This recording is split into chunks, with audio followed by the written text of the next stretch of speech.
Alright, review number 5, we have Companion. Came out this year, it's rated R, it's an hour and 37 minutes. Let's dive into the cast, shall we? We have Sophie Thatcher as Iris, we have Jack Quaid as Josh, we have Lucas Gage as Patrick, we have Harvey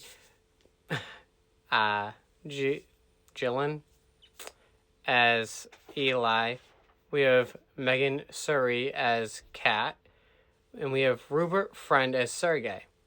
Now, the whole film starts off kind of a little, little intro by Iris on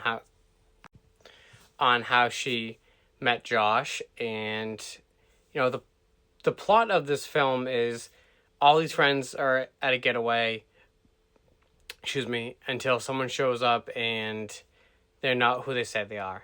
I'm sorry, but when you give us a poster that looks like this, that there's no point even saying the plot. When you specify that the genre of this film is artificial intelligence, you're giving away the whole plot right there. So I'm kind of gonna just throw it all at you. So Iris is nervous as can be, and she's probably one of the sweetest characters in this film. Josh is trying to be as nice as he can, but it's very hard, because he's very impatient. Now, as the film goes on, we get, like I said, we get introduced to Eli, Kat, Patrick, Sergey, and it's just kind of a whirlwind as to everything that these people go through, because you're sitting there and you're trying to figure out where in this film does the switch flip, and it goes from what was a love story to now psychological thriller. It goes right down to the to the fact of when Iris kills Sergey. After that, the whole film just goes sideways. And there's so many left and rights in this film that you don't know which to applaud to, which to be afraid of.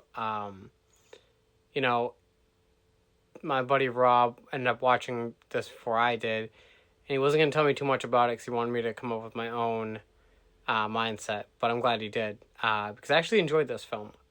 Looking at the poster, it kind of looks stupid. Even watching it for a little bit, it kind of, it's like, why am I wasting my time? When you get to the conclusion of it, and just how the film ends is not really a masterpiece, but it's well worth the watch. IMDb even gave it a 7.0 out of 10. I personally give it a 3 out of 5, but that's just because I don't really like artificial intelligent films. I mean, to a degree, it could really happen, which films like that I enjoy. But at the same token, that's not why I want to watch a psychological thriller. I want somebody who's completely fucked in the head, and not just manipulated.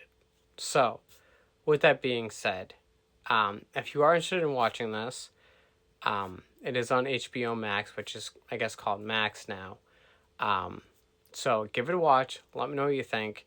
I highly suggest you check it out, even if, you just want to waste some time on this weekend. Because, like I said, it's an enjoyable watch, and I think you'll enjoy it. So